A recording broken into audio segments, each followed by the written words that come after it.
All right, we'd like to welcome everybody again to the Boonville Area Chamber of Commerce Meet the Candidates Night. We would like to remind everybody, if you would please silence your cell phones. The format tonight, we will be having the opening statements, questions and answers, and closing statements for each race before we move to the next one. We will start with the school board candidates first, then the city council candidates, and finally the mayoral candidates. The order that candidates speak within each segment has been determined previously, and so each candidate had a chance to draw a letter. Candidates will be given a visual time warning.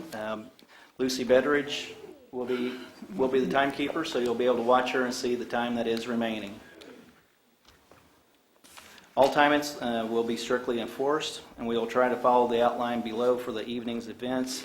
Circumstances may happen, and we will determine the best option to resolve. So, coming up first, we do have the Boonville R1 School Board, and in attendance tonight we do have Rochelle Adair Cluck and Natisa Giles. So, I'd like to welcome both of you. So, each candidate does have 3 minutes each for their opening statements. We will have 30 minutes for questions and answers, 15 minutes from the media, and 15 minutes from the public.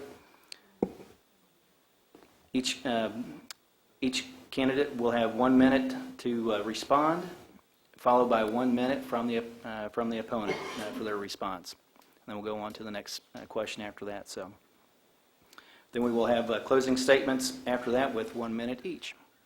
So, if we are ready, Rochelle, you had chose to go first, so you have 3 minutes for your opening comments. Okay. Do I need to stand up? I don't have to stand up, do I? No. No. Okay. You're fine. First, thank you all for coming this evening. My name is Rochelle Adair Cluck. I have already served 2 terms on the Boonville R1 School Board. It has been interesting and very,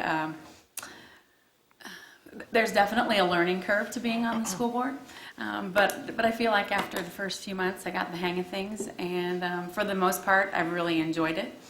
I live here in Boonville with my husband, and we only have 1 kiddo left at home, so I moved to Boonville in 1999, and I don't foresee us going anywhere. So all of our children are within about 30-mile radius. So the thing I like most about serving on the school board is knowing that I'm trying to do the best that I can for the kids of this community. My own kids have been very active both in community activities as well as school activities, and keeping that all in the forefront and raising them all up in every possible way is an extremely important part of a kid's growing up, as far as I'm concerned. I grew up in a little bitty town. We were just talking about this. I grew up in a town of 321 people. Okay, I had 20 people in my class. If I got in trouble on Saturday night, everybody knew by the time I got to church Sunday morning. So I like living in a smaller, although Boonville's much bigger than that, it's certainly a smaller community. And I think this is a great place to raise a family. And I really hope that as a community and as a school district, we will continue to grow, and that people will continue to move here because of the school district. All right, thank you very much, Rochelle. And Natisa. Good evening. My name is Natisa Giles. I'm a graduate of Boonville High School in 1980. I'm married to my wonderful and supportive husband for 14 years. We have a daughter at LSC.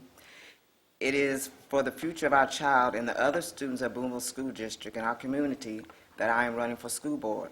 I believe that citizens should take an active role in our schools, be involved with the education of our students' development and growth.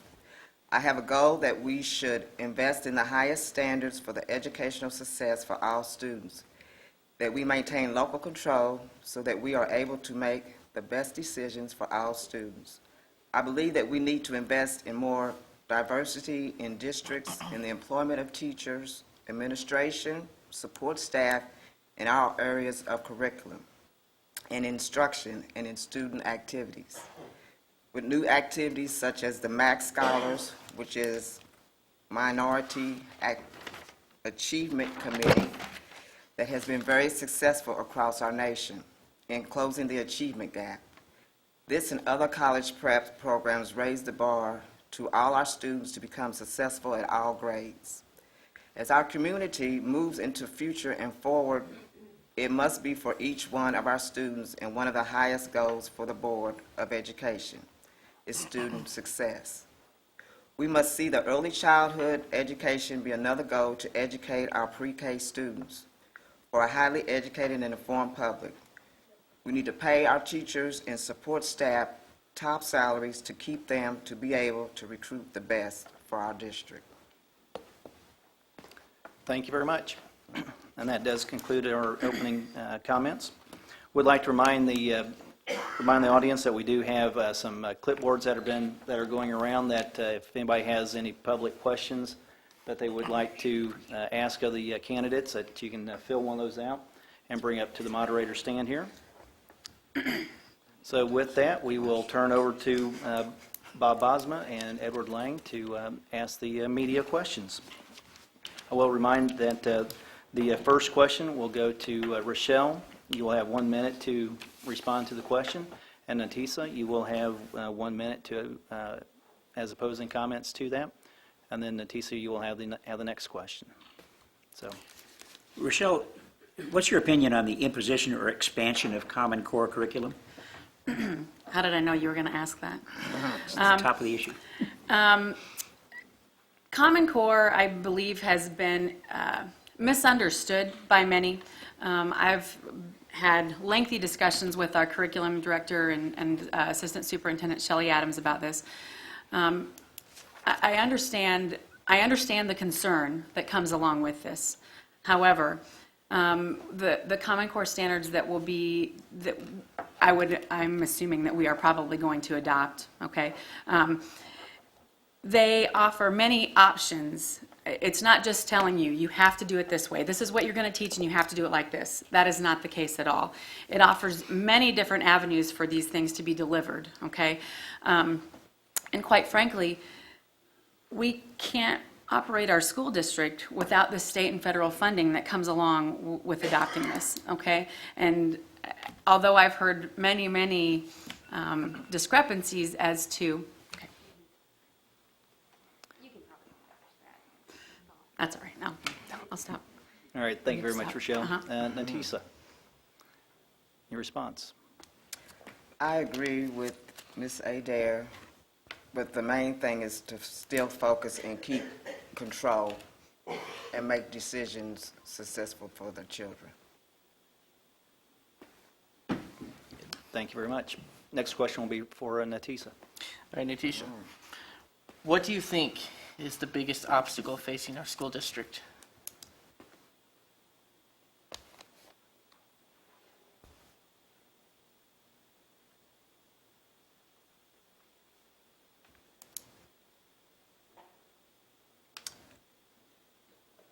I think diversity is a big goal.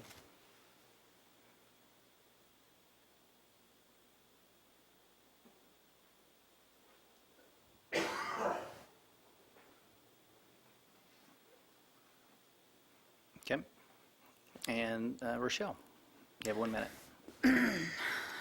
There's certainly lots of obstacles that, as a district we have to overcome each and every day.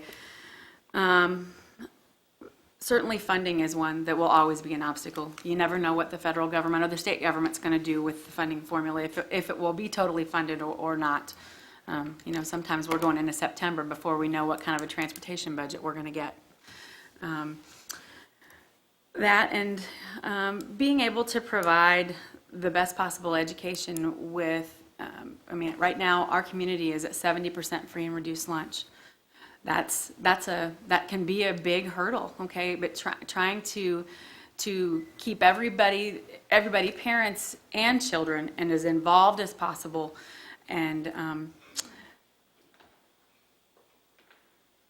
doing every positive thing that we possibly can to keep kids in school and interested in school is a very difficult obstacle.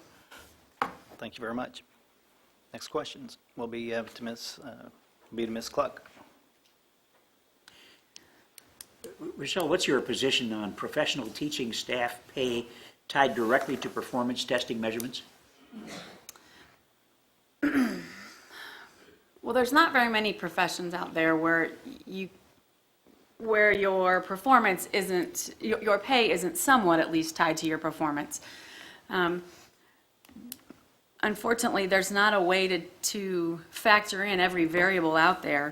Thank you very much. You know, like I said, Next questions will be we have kids that are, be to Ms. you Clark. know, that are hungry. You know, kids that whose parents might not maybe work the night shift and aren't there to get them up in the morning to to have breakfast and go to school. You know, there's a lot of issues that that certainly. Would you ask me the question one more time? I want to make sure I'm headed down the right Sure. road. The position on professional teaching staff Okay. pay tied directly to performance testing measurements. In the last few years, we have implemented a different type of a performance appraisal system where teachers are evaluated many times throughout the year, and I think that I think that certainly the two things should be linked somewhat, but you can't equate for everything that could possibly go on in a student or a classroom's life. So. Thank you very much. And Ms. Giles, you have 1 minute.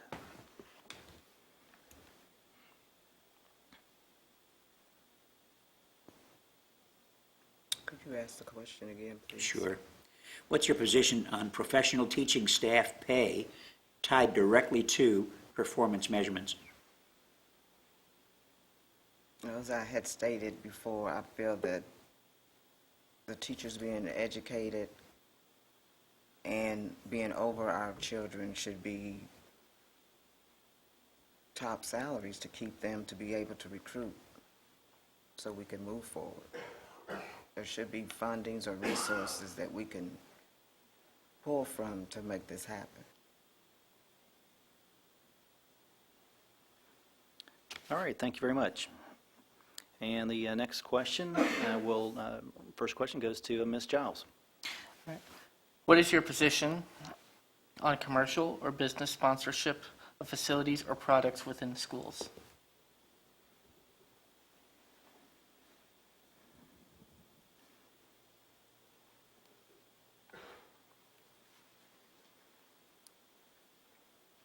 Can you ask that again? What is your position on commercial or business sponsorship of facilities or products within the school? And like if some business decides to, pay for something to be in there, but yet their logo and everything will be on there.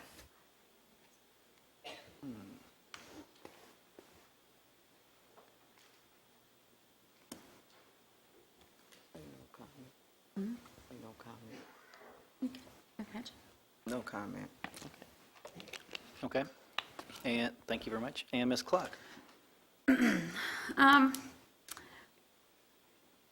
I really don't think that's a bad thing. I look at the scoreboard out at the football field that that was donated by the Booster Club, and the advertising that is on that. The more funds there are coming from more places, the more our kids benefit. So if that can help, get new uniforms, new equipment, new whatever they may need, I really don't see that as a bad thing. If you go to many school districts around to watch a basketball game or to go to a softball game, their fence is covered with business names that have donated to the program or what have you. Again, I don't think that's a bad thing because it only helps make the program stronger. All right, thank you very much. And the next question will go to Ms. Cluck. As some federal or state subsidy programs shrink, how would you propose maintaining those programs? Oh, Well, one thing I'll give Dr. Ficken, he's very creative when it comes to figuring out where we can, where we can pull from to keep things going when it looks like they can't anymore. The one thing that most people don't understand about school funding is there are 4 different funds that, as a district, we are required to keep our money in, okay? There's, one is for capital projects, and, so each one has its own earmark. That's not a good word. Each one has its own purpose, and it is illegal to pull from one to, if we want to give teachers a 2% raise this year, I can't pull that money from the capital projects fund. Okay, that has to come from a certain, it all has to come from a certain coffer, and that's what is difficult regarding the question. Thank you very much. And Ms. Giles? Let me repeat that for you. As some federal and state subsidies shrink, how would you propose maintaining the programs that they funded? By seeking other resources, maybe talking to other school districts to see if they'd have ideas and how they did.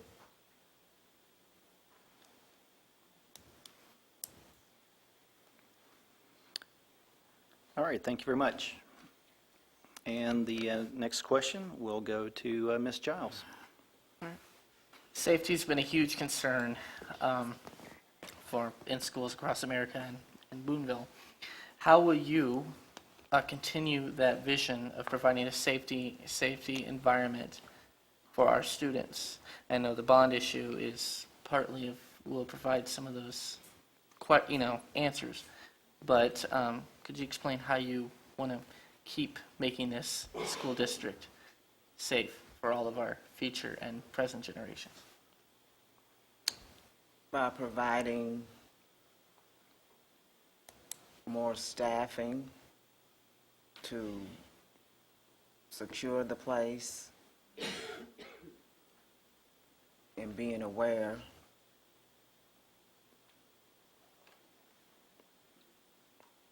some technical devices, just whatever it would have to take to keep our children safe. All right, thank you. And Ms. Cluck? Obviously, keeping our students and our staff safe is top priority for both the Board of Education and the district as a whole. One of the things, actually the top of the list as far as I'm concerned, with the bond issue that we certainly hope passes next month, is the safety and security upgrades. So there will be a buzz-in system at the entrance to every school. I know that's not foolproof, but it's certainly much safer than what we all have now. More outdoor lighting, upgraded intercom systems, so that if there is an intruder or something along those lines, that the administration office can communicate with all of the teachers on every end of the building more readily and without problem. All right, thank you very much. And the next question will go to Ms. Cluck. Ms. Cluck, do you feel that the classroom ratios and staffing in the Boonville in the schools here at Boonville are adequate? Bob, I'd say the majority of the time, yes. But over the last, 4 or 5 years, there have been times when we have had an influx of kids register in the last 2 weeks of school, and we've hired a teacher in August, to take up the slack. I mean, certainly having many students in a classroom is detrimental, and we certainly try to keep that as low as we possibly can, but still being fiscally responsible about that. I would say yes. For the most part, I believe that our staffing to student ratio is good. Same for Ms. Giles. Do you feel that the current classroom ratios and staffing at Boonville School is adequate? Yes, I do. Directing to the point. All right, thank you. And we have time for one more question. So the first question will go to Ms. Giles. All right, Ms. Giles. Extracurricular activities and classes are, I think, over the last couple of years have been gaining in the school district. How would you continue that gain, providing all these opportunities for these students, especially ones that don't have all these extracurricular, because you have some that enjoy sports, some that enjoy agriculture, some that enjoy art. How would you make sure that they have these activities that they can focus on after school? By bringing in maybe outside committees or like the prep college workshops and stuff like that. And Ms. Cluck. Will you ask it one more time, Bob? Sorry. That's okay. That's okay. That was on the top of my head. We are twins. You are. You Right. did. I didn't get the memo. Sorry, I would Okay. have dressed like You're fine, Michelle. How would you keep progressing the establishment of additional extracurricular activities at school Well, and classes? as you know, when I forget how many years ago it was now, 4 years ago, when the budget thing just went crazy, and I mean that was an extremely difficult year to have to figure out what we were going to cut. That was the most miserable 3 months probably of my life. It was that difficult. We've started re-implementing some things, at least at scaled down levels, but at least bringing back some programs. And I would certainly encourage, people teachers and that had sponsored certain clubs and things that had gotten cut before. I would encourage them to bring that back to the board, and if there's any way that we can reinstate those or even expand into other places, we will do everything we can to make that happen. Certainly giving kids the most opportunity in every avenue that they're interested in is very important to the board. Right. Let's see, and Ms. Giles? Or was that was your first question? All right, we appreciate the questions from the media on that, and we do have a few questions from the audience. And this one goes out to both candidates, and would like to mention if anybody has any further questions, please bring those up. All right, first question will go to Ms. Cluck. Would you like to see the Bible back in school and also the Pledge of Allegiance around the flag?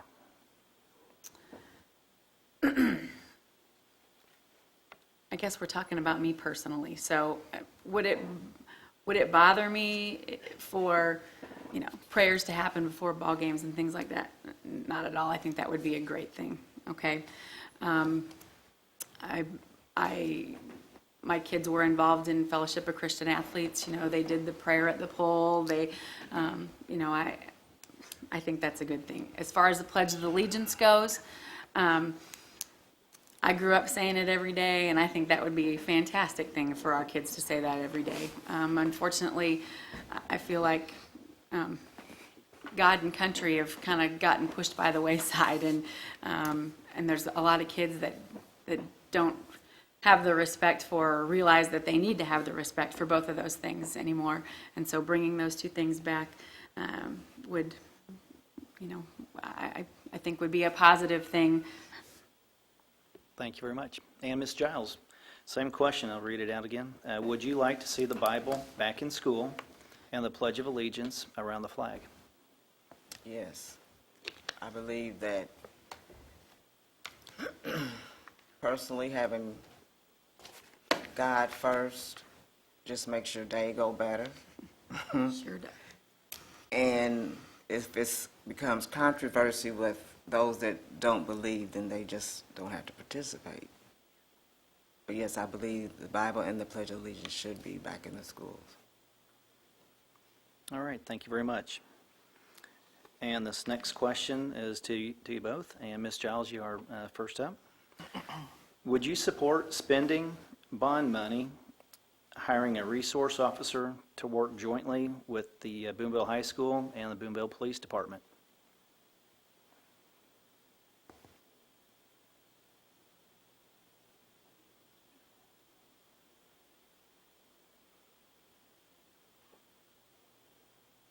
No.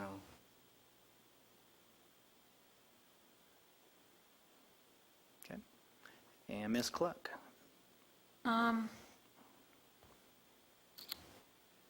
I'd say right now, probably not, only because I feel like we need to get these safety measures in place. And I'm hoping that, like I said, if the bond issue passes, we'll get all the new safety measures where they need to be, with, like I say, with the buzz-in system. Once we see how that's working and how the communication between the police department and the schools, how all that is progressing, I think at that point, perhaps that needs to be revisited, and then we would look at the resource officer at that time. So I'm not saying no, I'm just saying not yet. Okay, thank you very much. And this next question will go to Ms. Cluck first. Are you concerned and knowledgeable about the damage the Common Core can do to our school and school children? Will you help eliminate it from our school? I think that's somewhat kind of already been asked and answered, but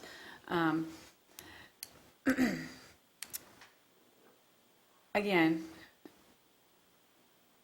without state and federal funds that go along with adopting Common Core, our school district can't run. And is it going to change some things about the way our kids are tested and the way things are administered? Yes, but I still believe that there are options that go along with this.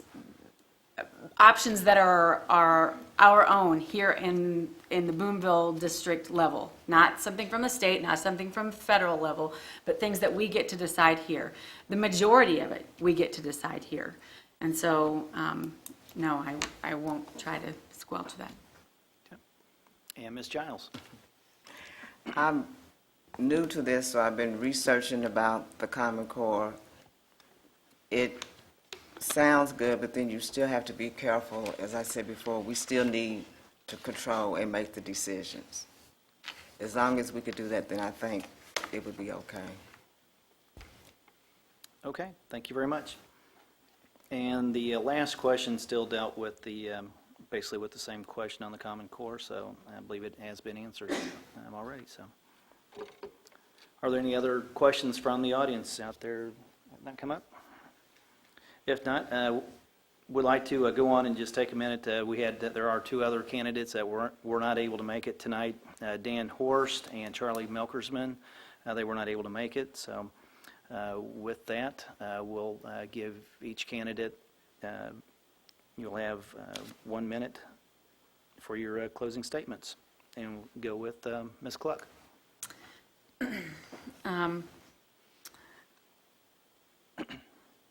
I feel like over the last 6 years, I've been a good listener to both teachers, parents, students, whoever felt like they had an issue that needed to be heard. Again, I've really enjoyed my time on the school board, and I would like to have the opportunity to Make it, so. fulfill one more term before my son will graduate in 3.5 years. So I'm looking forward to the challenges that face our district, and I know there are many, but I feel like if we stand united, that we can overcome them all and give our kids the best opportunity possible each and every day when they go to school. Thank you very much. And Ms. Giles. This would be my first opportunity, so for me it would be a lot to learn, a lot of challenges and changes. But if we keep our children first, focus on our children, and make the right decisions for them, we will always continue and improve our school district, and we can rise to become a 5-star school district. All right. I'd like to thank Ms. Rochelle Adair-Cluck and Ms. Natisa Giles for being here tonight, and we wish both of you the best of luck. Thank you very much. Thank you.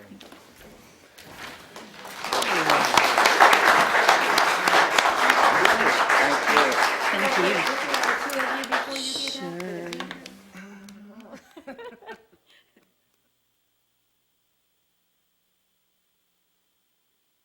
We will have the Boonville City Council Thank you. with Ward 1, Kari Evans. Ward 2 is Susan Meadows. Ward 2 is Albert Turner. Ward 3 is Edward Ned Beach. And Ward 4 is Henry Hurt. If you all like to come up and take your places up in front of the podium. Find your name.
Ready?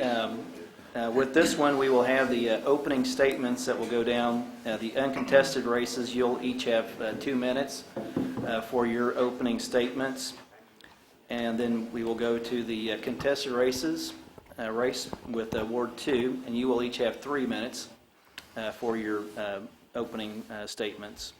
And I would like to take an opportunity to recognize our media. We have Bob Bosma with us from KWRT and Edward Lang with Boonville Daily News. So thank you both for being here tonight. Thank you, Craig. And we'll start out Ward 1 with Kari Evans. You have 2 minutes for your opening comments. Okay, thank you very much, Craig. Good evening. My name is Kari Evans, and I moved to Boonville in 2001 with my former spouse had a position with the Isle of Capri Casino, and I have made Boonville my permanent home. I'm currently rehabbing a HUD house on Spring Street, so I am not even considering a move to Columbia, which is where I work. I'm glad to call Boonville home. I have worked here in some pretty public positions. I was the chamber executive for 3.5 years in the early part of 2000. And I've also served on the tourism board. I believe I'm in my 3rd year, the middle of my 2nd term. So I will not be continuing with that, but been involved in the community. I worked for the late Mike Magyar at State Farm Insurance, and I'm currently working in Columbia with Veterans United Realty. And so, but Boonville's where I call home, and there's 3 issues. I'm going to briefly read as much as I can, but there's 3 really important things that I think will continue to help Boonville grow. One of them is tourism.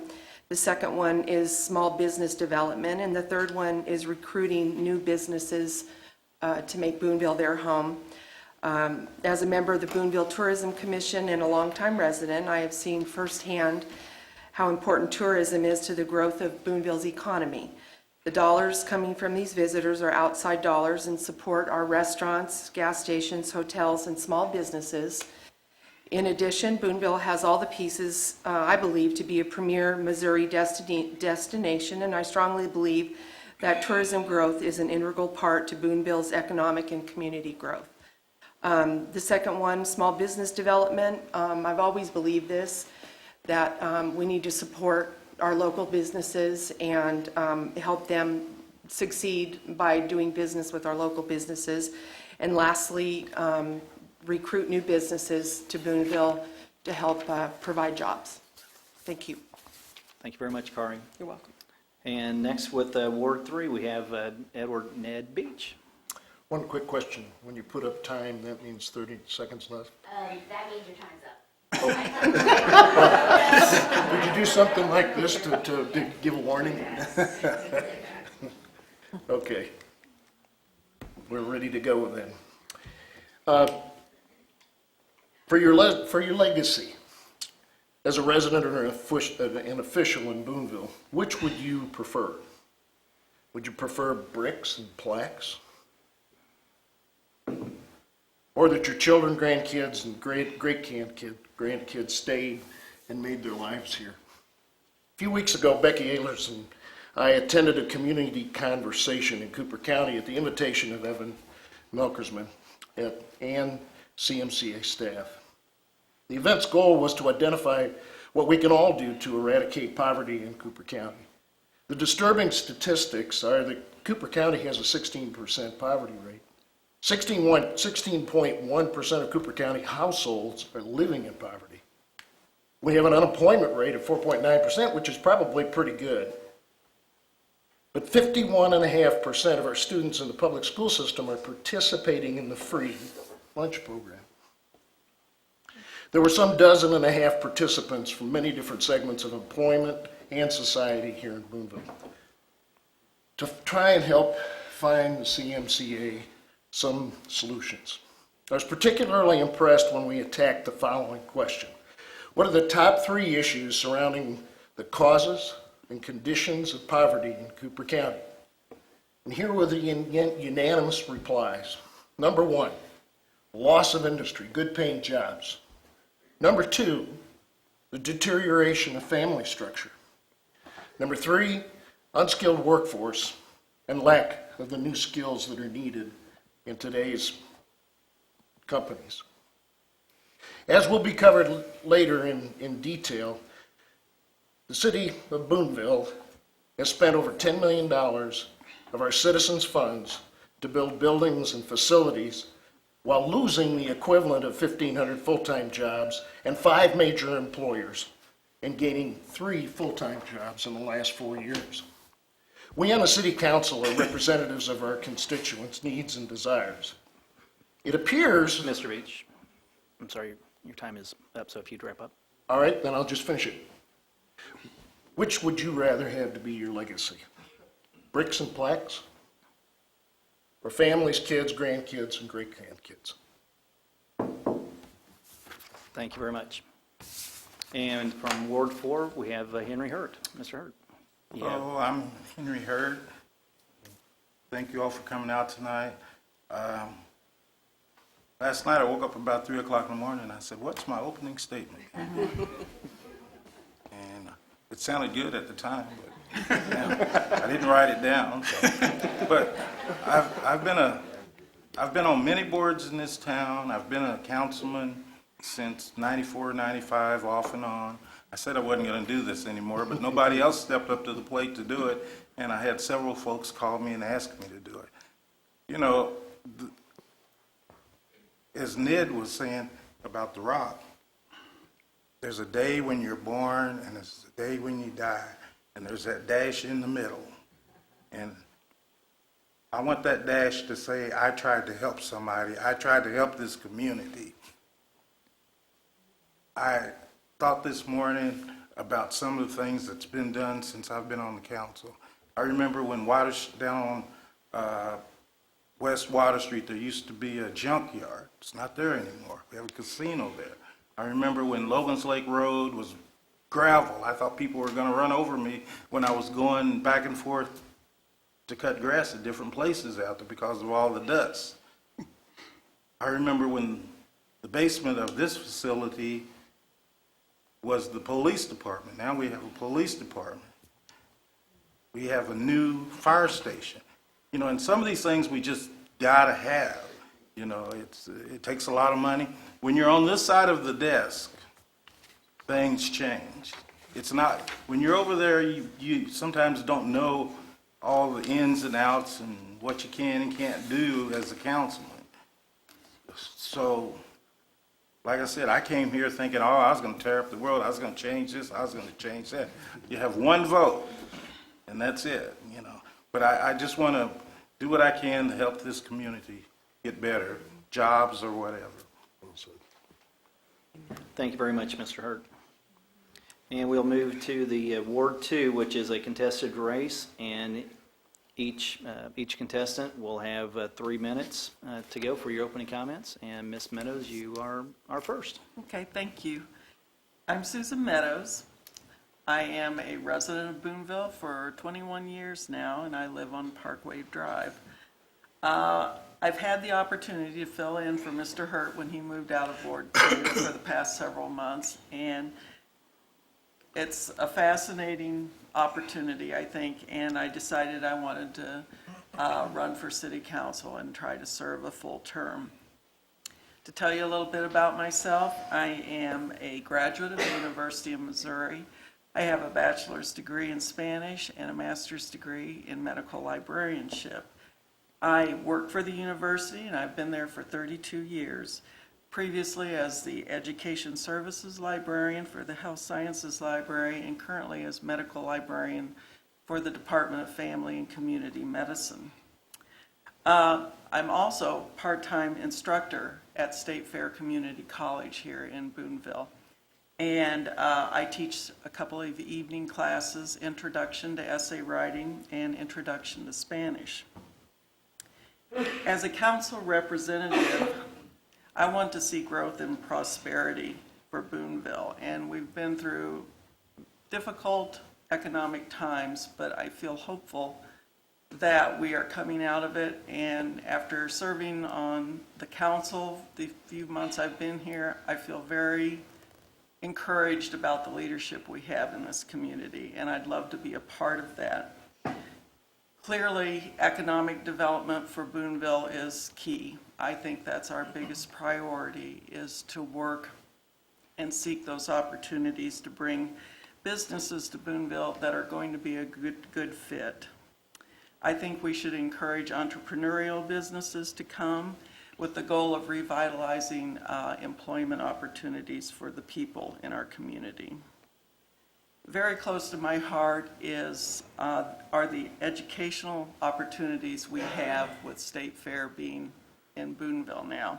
I support the expansion of the programs and facilities here in Boonville.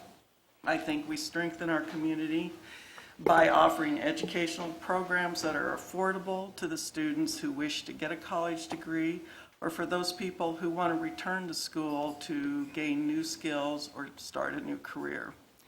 I think offering educational opportunities here in Boonville will help keep educated youth here to start their own businesses or take part in employment here in the community. Tourism, I think, is important in terms of supporting new opportunities, enhancing the work that is being done. Bringing in those out-of-town dollars can only benefit Boonville. And we have wonderful programs, we have parks, we have trails. That's it. Thank you very much, Ms. Meadows. And Mr. Turner, you have Thank 3 you. minutes. Thank you very much. First of all, I'd like to thank you for coming out and thank the Chamber for giving me an opportunity to speak this evening. I want to start by maybe giving you a little bit of background about myself. I'm born and raised in Howard County, Fayette. Went to high school over there. Played a little football and basketball. We used to play Boonville back in those days, and we would come over here and play Boonville, and I don't think we ever beat them. They always would beat us, but I tell you, it did pay off for me, because one time I was over here, it was a basketball game, and I noticed this gorgeous lady in the pep squad. She caught my eye, and I kept watching her, and I said to myself, I'm going to come back over here this weekend, find out a little bit more about this lady. And sure enough, I did. Came back, first trip over here, was not very successful, went back home. Said, well, I'm not going to give up, went back the next week. Had a little better luck there, was able to put together a date, we started dating. And I'm happy to say that first date really developed into a 40-year marriage that I enjoy it still today. So while we didn't beat Boonville, I was a winner. So I went to, later in life, I went to, attended or graduated from Lincoln University in Jefferson City with a BS in accounting. I'm a financial person from head to toe. Went to work for State Farm shortly after graduation. Spent most of my 35 years in doing accounting work. I was in auditing for a while and financial management. And had direct responsibility at one time for budget processes. So numbers I like, I enjoy, and that's where I hope to play a role to some small extent on this council. Now, I have two boys. One lives in Florida, the other one's in Illinois. I have two grandkids, a boy and a girl. And so Florida gives me a chance. I get a chance to go down to see them every once in a while. Anyway, you get to why are you running for this seat? Well, it's really plain and simple to me. It's because we love this community. We lived in Illinois for a number of years, and when I retired 3 or 4 years ago, a while back, and we were deciding, we knew we didn't want to stay in Illinois, so we laid out, wife and I said, where do we want to live? Where do we want to move? And when we laid out all the pros and cons, good and bad, we came back and said, let's go home. Let's go back to Boonville. And that's why we're here, and we enjoy being here, and I'll talk, I guess, a bit more later about some of the responsibilities and duties of the council that I'd like to be involved in. All right, thank you very much to you both. That will bring us into the, we have the 15-minute question period from the media. And I do believe that Ms. Meadows is up first on that. So, Edward, if you'd like to go. All right. Ms. Meadows? You're doing good. Good night. Boonville has a lot of wonderful places, but also there's some places that need some help and needs kind of, maybe some fixing up. Okay? Now, we know that a lot of people are working on fixing up buildings in our wonderful town when I've been here all my life. But there's some that have been the same way for many years. And do you think Boonville needs some stricter codes or some more enforcement of those codes? And would you want to put additional codes to, like, for instance, structures that are derelict, in that matter? I'm not sure that stricter codes are needed. I feel like maybe enforcement is probably key. Are you talking about public buildings specifically, or also private? Private and public. Okay. Yeah, both. Okay. Being on the council the last couple of months, I've listened to the concerns, and also from our city inspector, and it sounds like it's quite a process to connect, contact, communicate with the owners of these buildings, decide how the time factors involved. But I think he works to the best of his ability to do that and see the project through. I think they've come pretty close to achieving closure on a couple here recently. As far as some of the big buildings like on Kemper campus, I think our city administrators are doing everything they can to make sure those buildings are secured so that they cannot cause any harm to individuals trying to get into the buildings or whatever. Thank you very much. And Mr. Turner. Same question.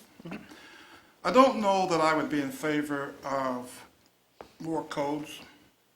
I do think there is a need for some upkeep But I think we can do that on a volunteer basis. I think we need to get out more, and we need to talk about these things within the community. And I think our people in Boonville will step up to the plate, and they will do what we think is right for this city and for themselves. So I don't know that I'd want more codes, more restrictions. We just need to get the word out that, and I have noticed, frankly, what you're saying. I've noticed over the years there is a bit of deterioration.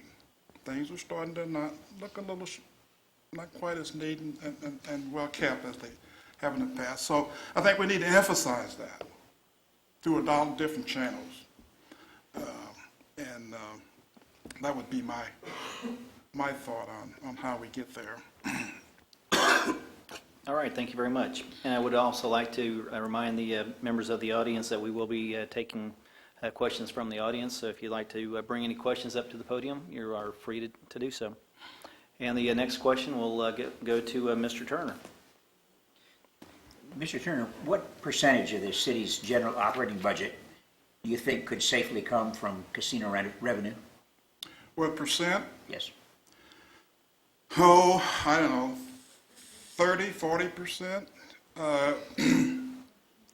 I do know that our whole revenue growth is basically flat now and on the way down. That's a major concern that I have. I think we all know that the casino is really the lifeline, in my mind, of this community, and we need to do everything within our power to keep those revenues flowing from that, from the casino. And Ms. Meadows. I agree with Mr. Turner. From what I understand, the revenue from the casinos has been flat for whatever reason. We'll blame it on the weather. The weather is good this year to blame everything on, but also the economy as well.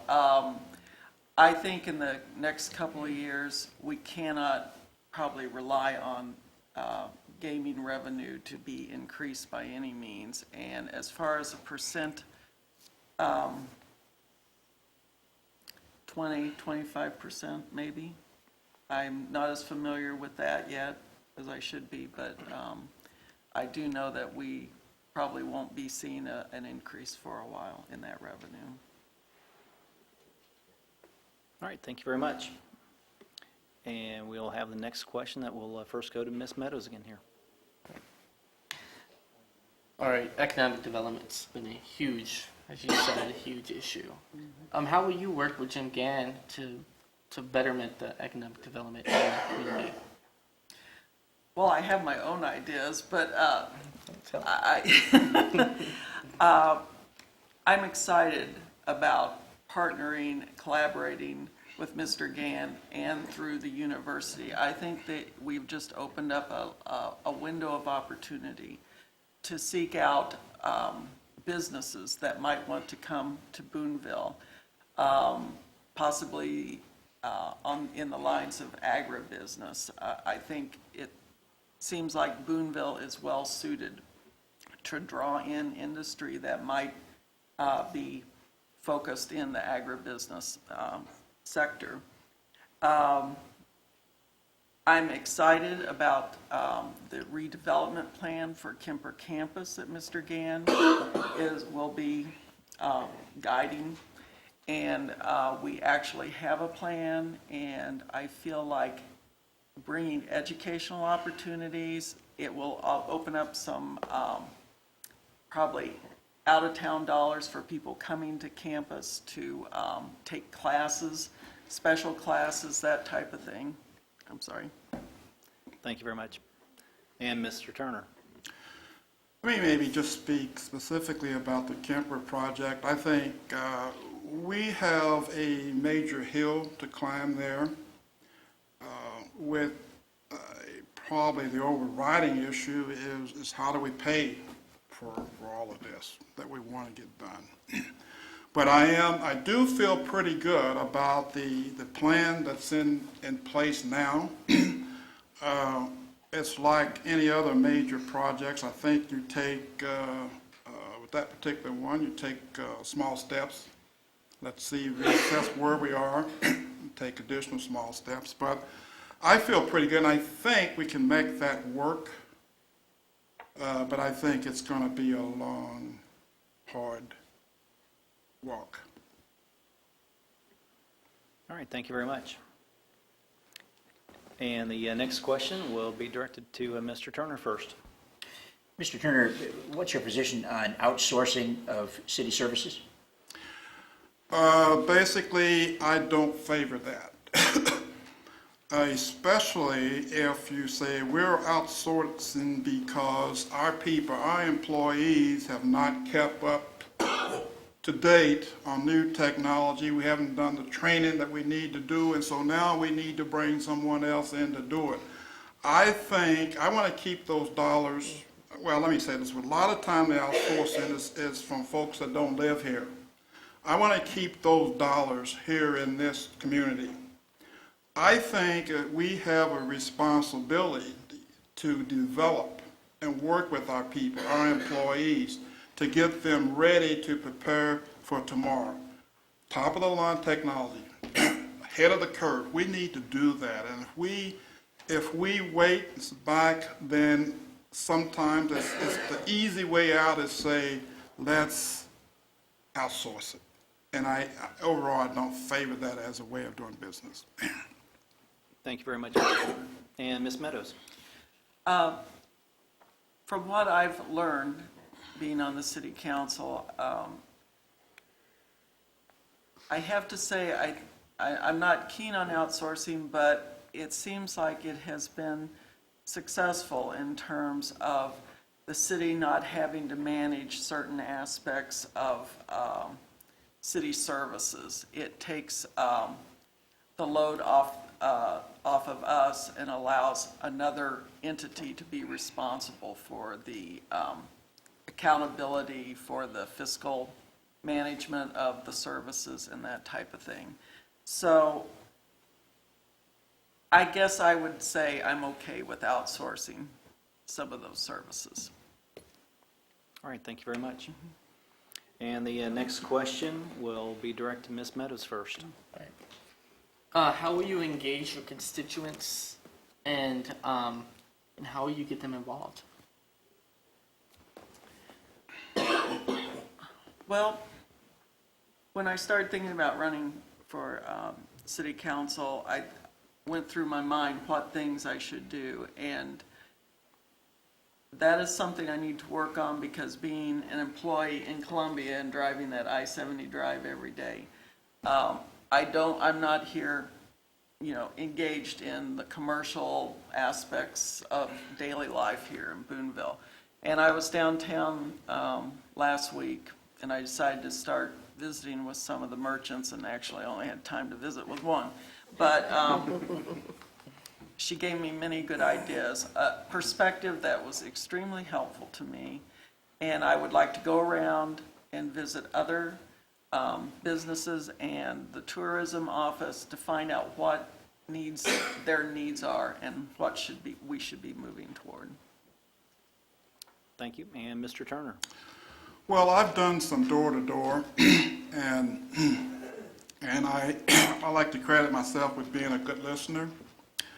And how I plan to engage is I think you have to provide feedback. I just don't like being a listening ear and then go about my business. If my people in my ward have concerns about certain things, they raise concerns, I plan to follow up with them with an answer and at least reach an understanding of what my understanding is of the situation, and get at least get back with them with an answer. I don't like the idea of listening, hearing, doing nothing. So I plan to interact, follow up, and try to resolve. All right, thank you very much. And we have the next question that will be directed to Mr. Turner first. Mr. Turner, how do you feel about supplementing sewer and water services with gaming revenues? With what? Gaming revenues.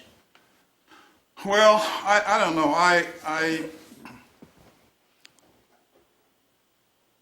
I guess when I look at the full platter, well, let me say it this way. You got two things closing in on us here. We've got, as I mentioned, our revenue growth is not where it should be. Then we're always going to have inflation. We're always going to have unexpected expenses. And we're always going to have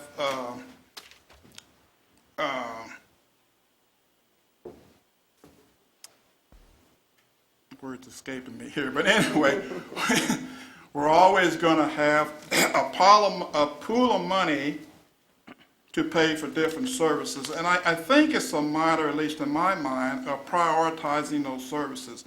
And I frankly would like to see us, and I'm going to say it this way, probably not the best way to say it, but get back to having city government do what city government is set up to do. The services that were set up and designed to provide to the community. And so I'm a big believer in allocating funds, moving funds, doing whatever we have to do to take care of those bare bones, those core services that are needed. Thank you, Mr. Turner. And Ms. Meadows. Would you mind repeating it one more time? Sure. How do you feel about supplementing sewer and water services with gaming funds? It's my understanding that we have a plan in place to make the improvements that we need to do for water and sewer over the next several years. It's going to take very careful oversight to make sure that we move the projects along. And to that point then, I guess I would say I don't feel that we need to add gaming monies to what we already have in place. It's particularly with the fact that the gaming money is kind of a flat line right now. Regulation was the other word I was looking for there that was escaping me. Inflation, regulation, and unexpected expenses. Enterprise fund, yeah. Yeah. Thank you very much to you both. And that does end the time for the media questions. And once again, we do have several questions coming up. And if you do have any other questions, please feel free to drop those up to us. All right, and the first question here will go to Ms. Meadows here. This is a two-part question here. If the Kemper Housing Project was being voted on today, how would you vote? And also for buying the Kemper property?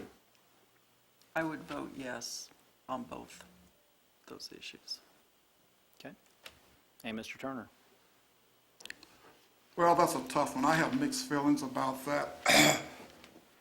I think 2020 is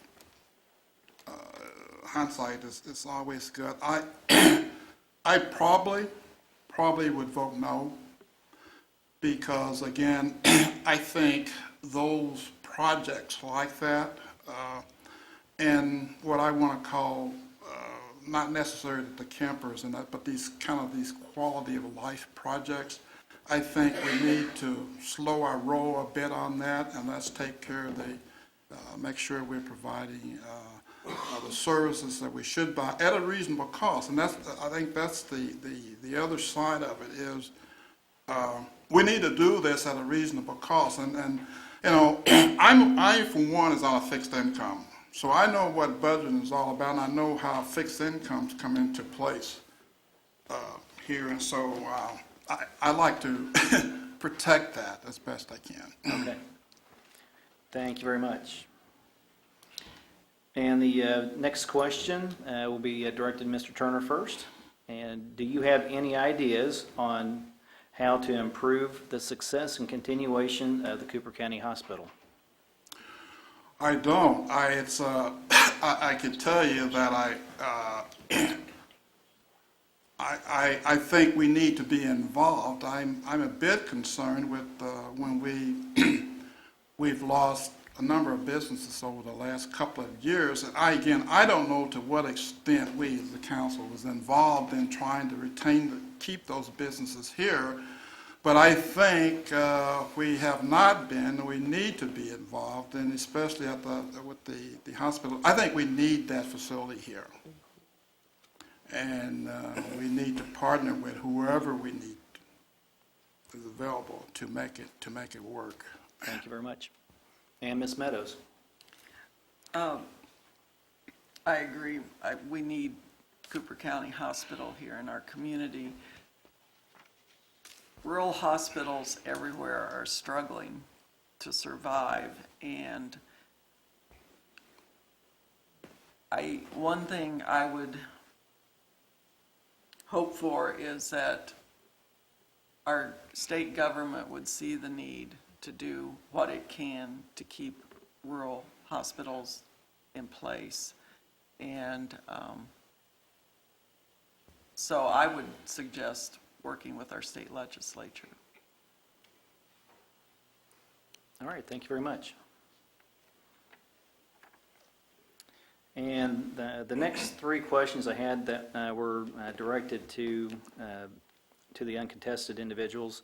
They were not prepared to have any questions asked of them tonight, so if the audience does not mind, we'll go on and ask these questions to Ms. Meadows and Mr. Turner. They're fairly, I think,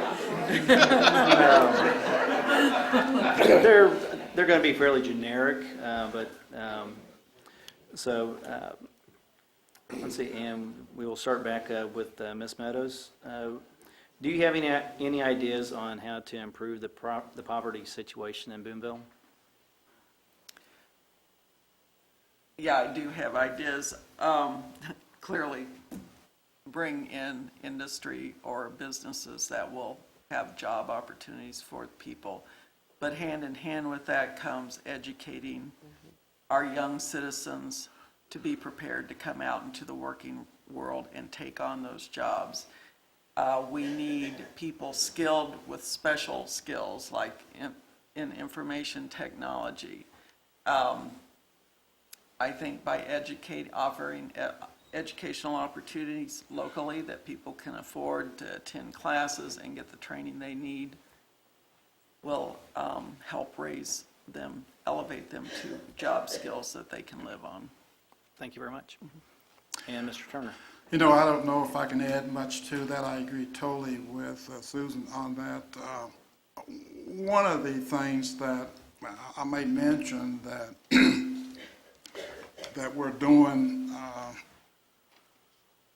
I guess under the umbrella of education is we want to start a small organization within the community, and one of the things that we would be doing is going to, let's say, working with people. We know that we have members that say, for example, not sure how to balance a checkbook, or maybe they want to know more about a reverse mortgage, or maybe any financial aspect.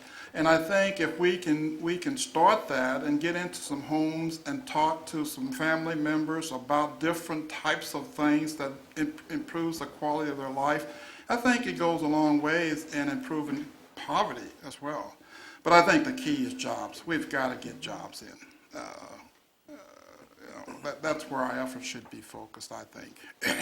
Okay, thank you very much. And the next question, Mr. Turner will be directed at first. What one thing would you like to see change in Boonville as a councilman? And do you have a project in mind? Well, I guess the one thing that I would like to see changed is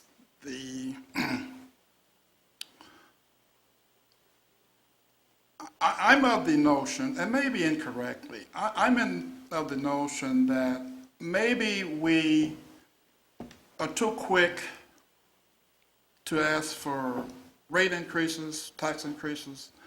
I guess I would favor any time when we're dealing with expense overrun that we have a slate or at least 2 or 3 options that we can go to. Not the only option is to turn to to the citizens of this community with rate increases of tax rate. And I think, frankly, let me qualify, 'cause I think over the years, this community and the council, I think we've done a decent job at that, but I do think we're seeing some slippage of that, and I would like to see that reverse turned around. Okay, thank you very much. And Ms. Meadows, same question. Okay. That's hard because there's lots of things I'd like to see, good things come to Boonville. I'd like to see us build something that will draw people to come, whether it's the educational opportunities that clearly I feel very strongly about, whether it's tourism and the wonderful assets that we have in this community. I guess I'm saying I'd like to see us work on tourism and draw people into our community, whether it's through educational programs, gaming, trails, hiking, that type of thing. Help our downtown folks enhance their buildings and businesses in whatever way we can. Thank you very much. And for the last question that I do have, this will be directed first at Ms. Meadows. Question is, are you for or against annexation, and in what way would it benefit Boonville? I am for annexation. There are lots of reasons that I think it will benefit Boonville.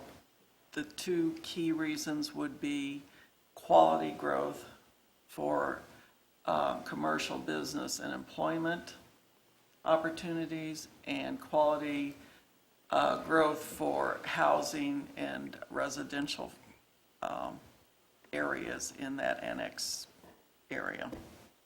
Okay. So yes, I would be for it. Thank you very much. And Mr. Turner? I would be, I am for it. I think,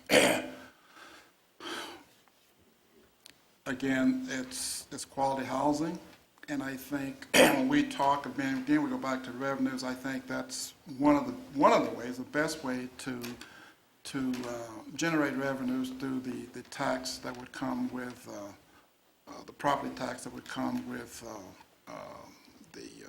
the growth out there. And that's what we need to do, is expand our base. All right, thank you very much. I believe we do have a little extra time. If any of the other members would care to comment on any of the questions, I'll afford you a minute to make a comment on any of those if you'd like to.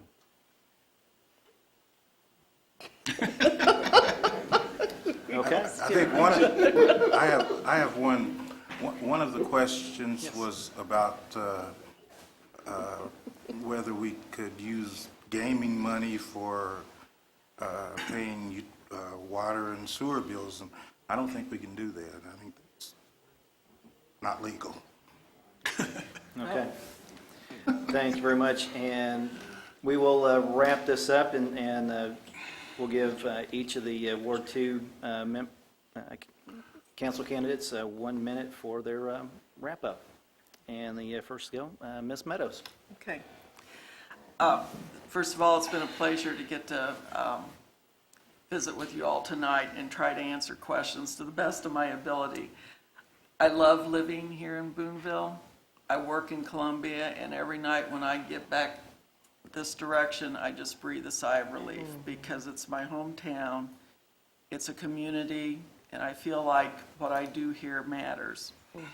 I want to reach out to the constituents in whatever way I can, whether it's Facebook, phone calls, email. I will make myself available and try to represent Ward 2 citizens to the best of my ability. And thank you for allowing me to speak tonight.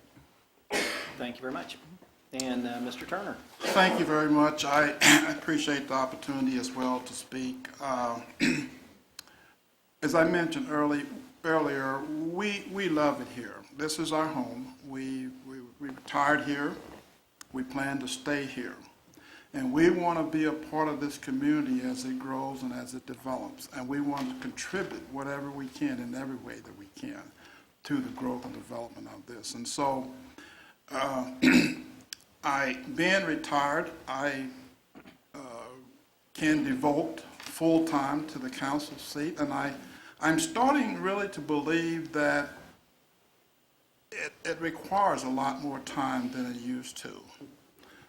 And so being retired, I'm available, and I'm interested, I'm concerned, and I want to help and be a part of it, work with my fellow councilmen and mayor. All right, thank you very much, and we'd like to say thank you to all the members that were here tonight, to Kari Evans, Ned Beach, Henry Hurt, Susan Meadows, and Albert Turner. Thank you very much for being here tonight.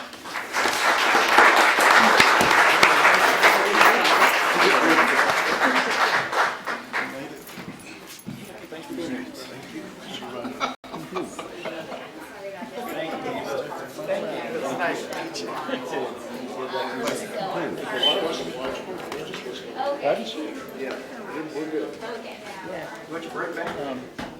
We have a mayor's race, a dead princess race.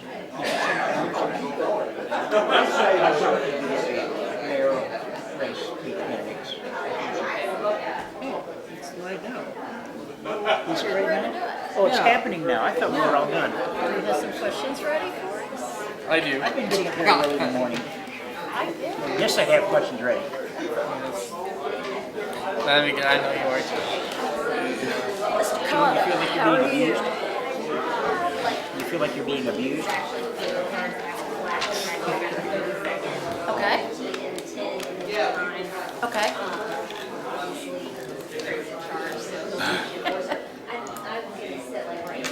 Some of the same Okay. questions that apply to the candidates. Okay. You might stand up when I... This one Getting needs to in, be done. getting in, Bree. What's your policy on tie vote questions? When Dave was Okay. mayor, he made it clear to the council that he would not Here. ever offer Ready? a tie vote decision to him. Ever. They would just leave it as a tie, or else they make their decision, but he didn't make it at all. Okay. That's it. No, so it's a nice thing for yours. It's mine. So now you have an email. Somebody's going to Thank you. No, I never got an email, so it's mine. All right, we're going to go on and get started here with the mayoral race here. We would like to say thanks to Suddenlink Communications. They are going to have a rebroadcast of this tomorrow at noon and 7 on Channel 3. So everybody is welcome to please share that out with the community so that they can be able to see the information that's been shared with us tonight. So we'd like to introduce the candidates for the mayor tonight. We have Morris Carter, and we have Mayor Julie Thatcher. So thank you to both of you for being here. Once again, you will each have 3 minutes for opening statements. We'll go into a 30-minute question and answer session, 15 minutes from the media partners, and 15 from the community, and then you have the 1-minute closing. So with that, I believe Morris allowed Mayor Julie to go first with opening comments. So Thank you, Morris. he's being a gentleman. When was that decided? Yeah. No, I'm just joking. Good evening. My name is Julie Thatcher, and I am the current mayor of Boonville. And I have lived here for over 40 years and have been mayor for the past 4 years. So I don't think I feel that I really need to spend much time talking about my involvement in the community or who I am. I think most people know me pretty well. I think it's well known that I've been very active over those 40 years in a wide variety of organizations and activities, and know a lot of people and a lot of things that go on here. I feel that I've gained a great deal of experience the past 4 years as mayor, and that I have a working, first-hand knowledge of the issues facing our city. I understand the processes that those issues need to go through as far as city staff involvement and council participation. We are a city, state, and nation of laws, and we must follow those laws that are set out by our ordinances. My priorities for the city of Boonville are, number one, jobs and economic development. Boonville, as we have heard, has lost a lot of jobs the last several years, and it is imperative that we find jobs for our area. It's a new age as far as economic development goes, and the city must be open-minded, forward-thinking, and innovative in our approach to economic development. I feel our new collaboration with the University of Missouri and Dr. Jim Gann and CORE is a positive move for Cooper County and Boonville in addressing our economic development and the many challenges that we face in the near future. Number 2 priority, continued cleanup efforts in commercial and residential areas. Over the past 4 years, the city has torn down over 20 derelict houses. We have also had a major initiative to get rid of derelict cars. Around 240 cars have been removed from inside the city limits. That is very important to me, and I think it needs to continue. Number 3, to market and develop Boonville in order to attract new residents and additional resources to our community. Columbia continues to experience tremendous and rapid growth with all of its associated problems. We need to appeal to Columbia folks to move to Boonville. This would bring new revenues to the city and would help to spread out associated costs for water, sewer, and improvements.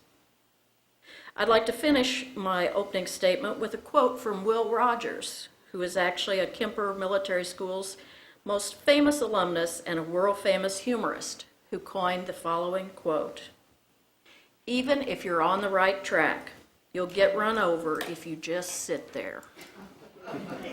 The city of Boonville can't just sit there. We must keep moving forward, or we'll get left behind. Thank you, Mayor Thatcher. And Morris Carter, you have 3 minutes, please. Good evening. I've been here on the city council for the past 24 years. So I've got a pretty good working knowledge of what the citizens would like to see and the direction that they would like to see us go in. Some of my goals is that we need to foster ideas that will help our citizens grow into the future, but at the same time preserving the past. I believe the following steps are necessary to accomplish these goals. We need to save money and save it instead of spending it so fast. We have in the last 4 years spent $6.8 million. In our current budget, we're committed to spend another $4 million. That figures up to be $150,000 per citizen in Boonville.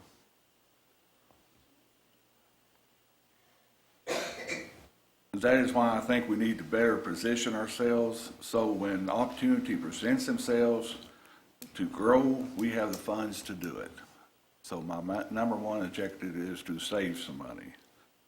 And of course, we need jobs, jobs, jobs. We have lost the equivalent of 16% of our workforce in the last 2 or 3 years here in Boonville.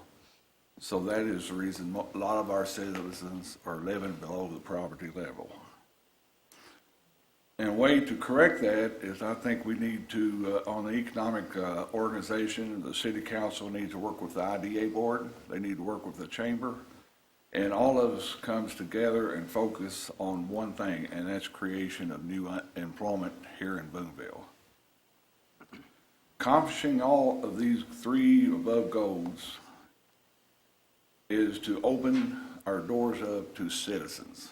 We need to invite the citizens to come into the council chamber, call us, and we need to work as a unit and as a group and not on an individual aid basis. You know, 10 years ago when the boat came into Boonville, we promised the citizens of Boonville that we would do away with the city portion of the property tax. We need to get that done. In my opinion, we told the citizens that when we voted for the half-cent sales tax last year, that would go to sewers and parks. I want to see that used for the reason you voted it in, not to use it to restore some of the buildings down there on Kemper. I know I can get all this accomplished with the help and the input of the citizens of Boonville. Thank you. Thank you very much, Mr. Carter.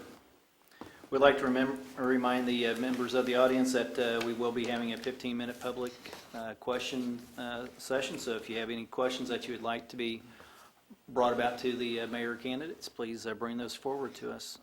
With that, we will start with 15 minutes of questions. You will each have 1 minute to answer the primary question, and the other person 1 minute to respond. So we will begin, and the first question will be directed to Mayor Thatcher. Start with an easy one. What would your policy be on tie votes?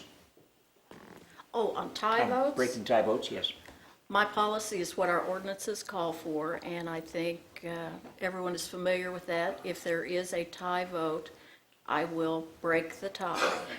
I don't like to do that, but I have had to in a few cases, and so my policy will be to continue to uphold the ordinances as set forth by our statutes. All right, thank you very much. And Mr. Carter. Well, I think the policy is that the mayor is supposed to break the tie vote. If all possible, I would like to refer it back to the council and lay it over to the next council meeting, and so that the council people can do more research and get more input from the public on what the majority of the people feels like that the direction that we go into. I don't know legally if you can do that or not, but that's my opinion, that I would like to see it go that way. All right, thank you very much. And the next question will be directed to Mr. Carter. All right. Morris, all right, as mayor, you are the ultimate ambassador of our community to the outlying communities in America and the world, possibly. How would you relay Boonville's message to other people? That I think Boonville, we're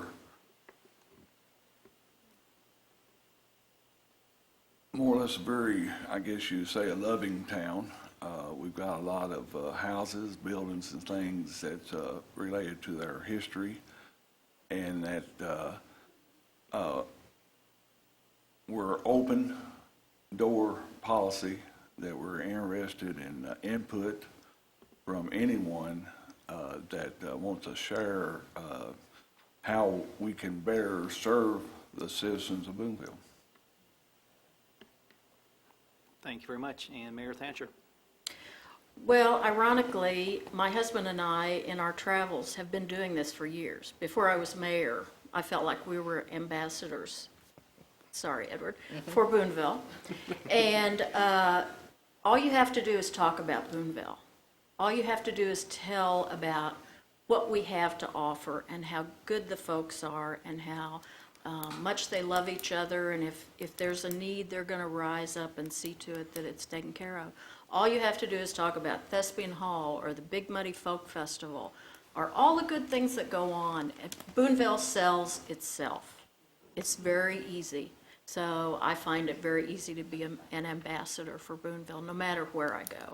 And like I said, my husband and I talk about Boonville all the time, and we're always dragging people here that want to come visit. So it's easy to sell.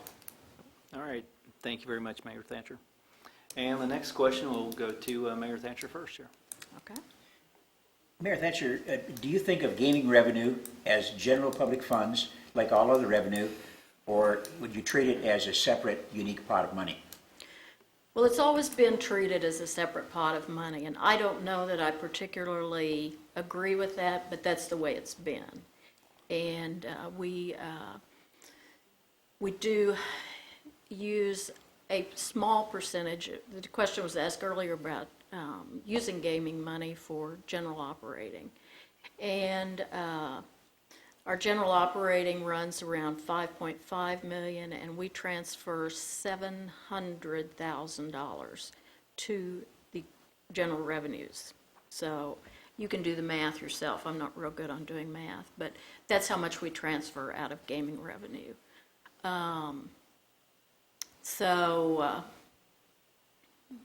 And when I first went on the council, that number was probably close to $1 million.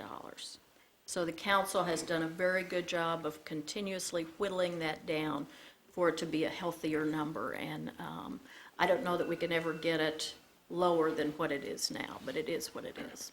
All right, thank you very much. And Mr. Carter? The gaming revenue, in my opinion, should be used that would benefit the majority of Boonville. It should be used as separate funds. I mean, there's times that you're going to have to pull out of that fund in order to supplement other programs, but the majority of it should be to improve the living conditions of the citizens of Boonville. All right, thank you very much. And this next question will go to Mr. Carter. All right. Morris, it's regarding Kemper. Okay, for the last couple years, we've had a strong relationship with State Fair Community College. And as we go forward, there may be renovations of Science Hall and further buildings throughout the campus. How do you want to go forward with that relationship with State Fair? I think this is a more or less open door policy with State Fair.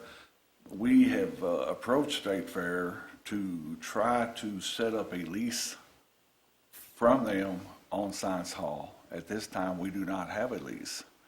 So that's the reason that I'm against putting additional funds into Science Hall because it'd be just like putting $2 million into a spec building.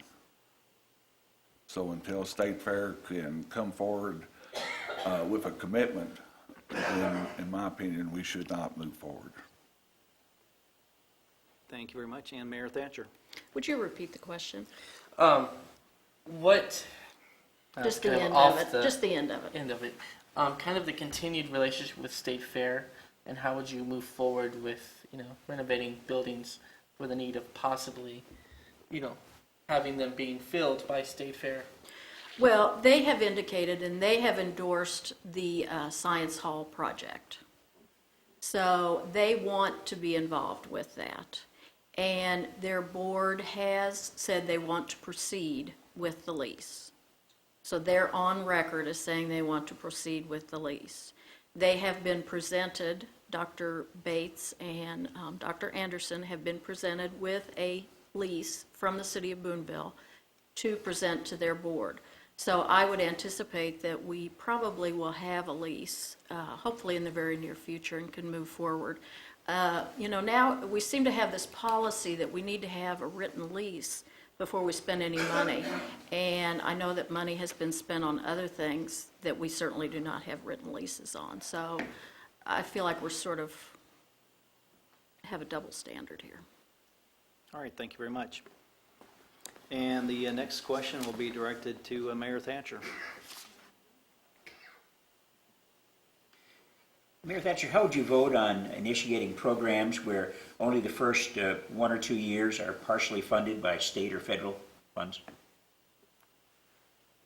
On those programs that the federal or state funds will only last for a year or two and then sunset, how would you vote on implementing programs like that? Well, I don't think I would vote for it because I really, when you get involved with the federal and the state, it's sort of a whole new ballgame. So the devil's always in the details. So I would have to have a lot more details on how much money we're talking about, what kind of a project is it, can we pick up the slack then when the funding runs out. So it's real hard for me to say I would vote yes or no. I would have to have more details, but I would probably be very leery of it. Thank you, and Mr. Carter. And I agree with her 100%. We got that on record. You got that on record. All right, thank you. And the next question will be directed to Mr. Carter.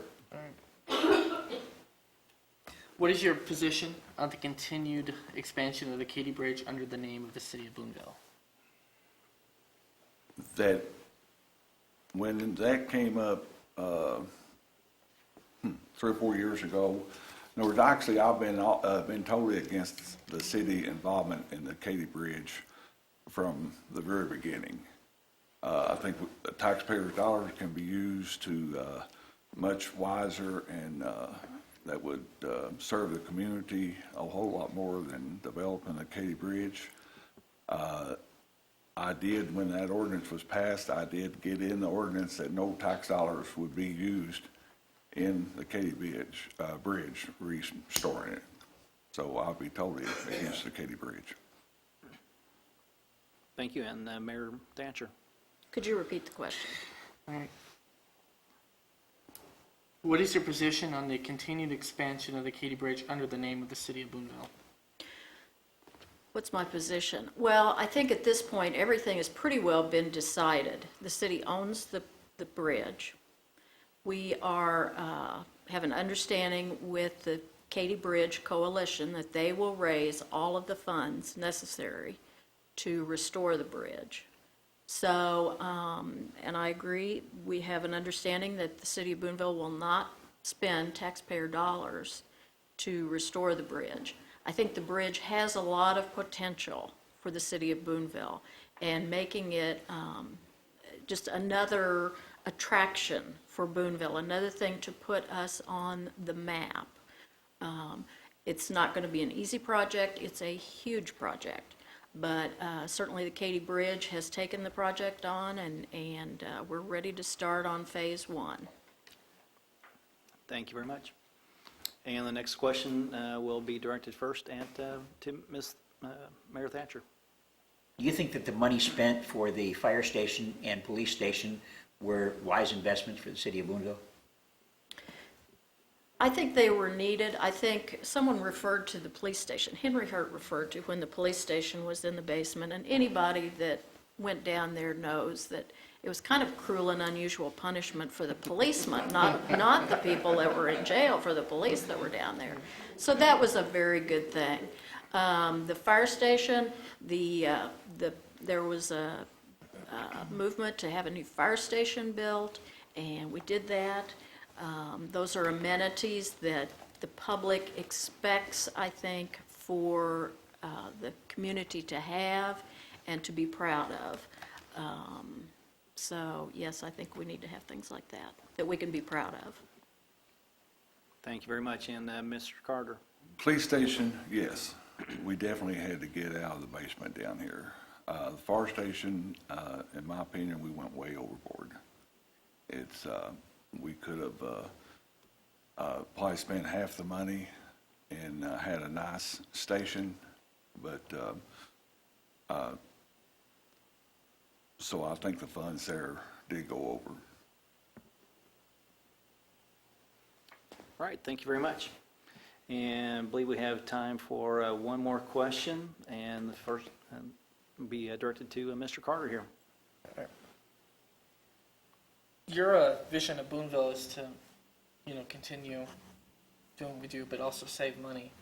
Can you be specific on how you would save money? Well, some of these projects, like more or less the camper project, your boat money, some of these, your fire station, we could have put that money back and saved some of that money and to build up a fund before we move forward. We're doing a lot of credit bonds. And I think that's really unnecessary to go. We could use that money in our annexation. We could grow our city and houses to be able to develop a community for that we can get property tax and other tax, sales tax and stuff, and utilize that money and save that money to venture out on some of these other projects. Thank you very much, and Mayor Thatcher. Morris is the one that said we need to save money, and I don't disagree with that, but we're at a time where it's critical that we invest in our community. And I feel investing in the Kemper campus is investing in educational opportunities for our citizens, and that's one of the only ways these people are going to get out of poverty that we're talking about. They have to have educational opportunities. That is a very inexpensive place to go to school. It's right here in town. It's accessible for them.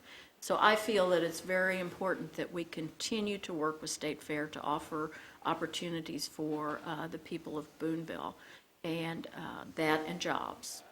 So I understand saving. It's been several years since we've borrowed any money, so I don't agree with that. And so I think we just need to, like I said, you can't just sit still. You have to keep moving forward, and it takes money to do that. All right, thank you very much. And that does conclude the 15-minute media question portion. And are there any other questions from the audience that they want to have brought forward? I do have one question from earlier to ask towards the mayor candidates. And we'll direct this one to Morris Carter first. If the Kemper Housing Project was being voted on today, how would you vote? And also buying the Kemper property? Was the last part buying Kemper property? Yes. On the Kemper Housing Project, I voted at that time no, so I would still stand behind that vote and vote no on that. Buying Kemper property, when that came before the council a few years back, the council actually went down there to buy the YMCA, the gymnasium. We did not go down there with the idea of buying all of Kemper. When they had that divided up into 4 or 5 blocks.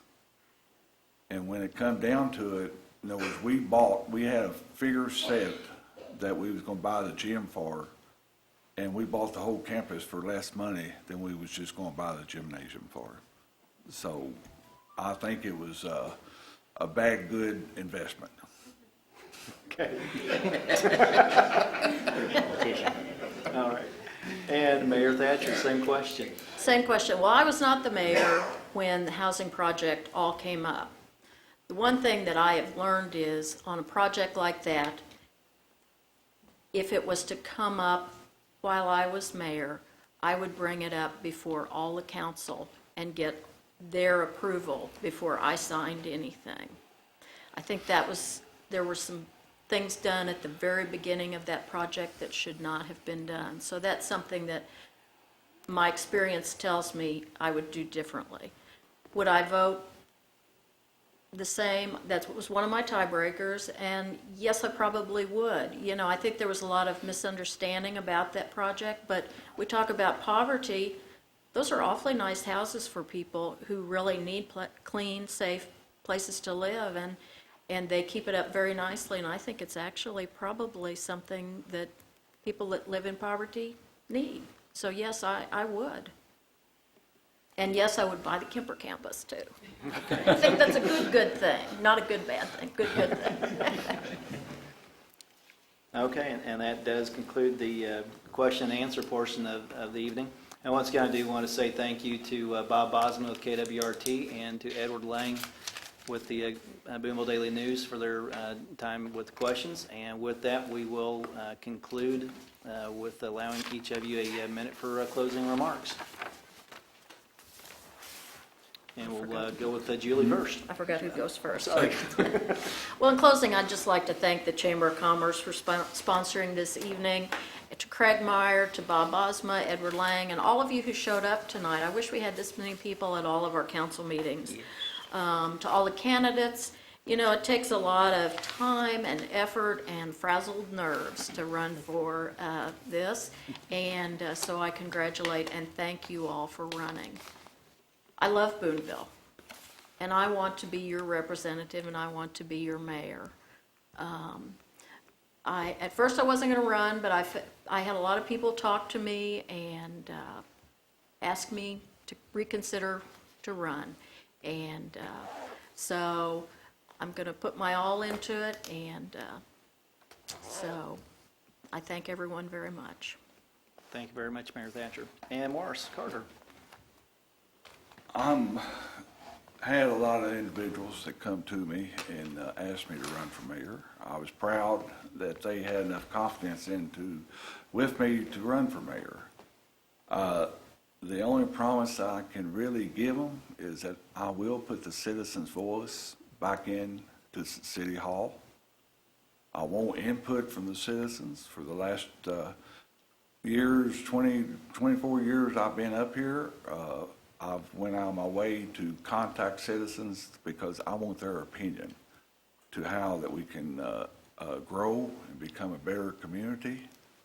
So I do think it's time for a change. It's time for Boonville to go into a different direction.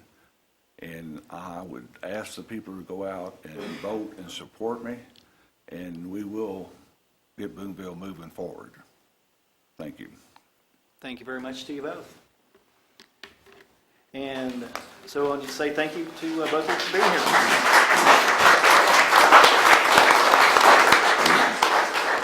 Thank you, Craig. Good job. Thank you, sir.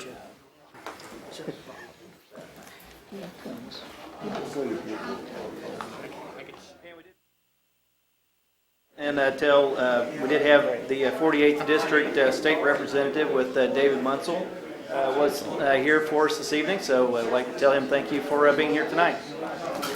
And thank you to everybody for being here, and want to remind everybody that this will be aired on Channel 3 tomorrow at noon and 7. Thank you for coming.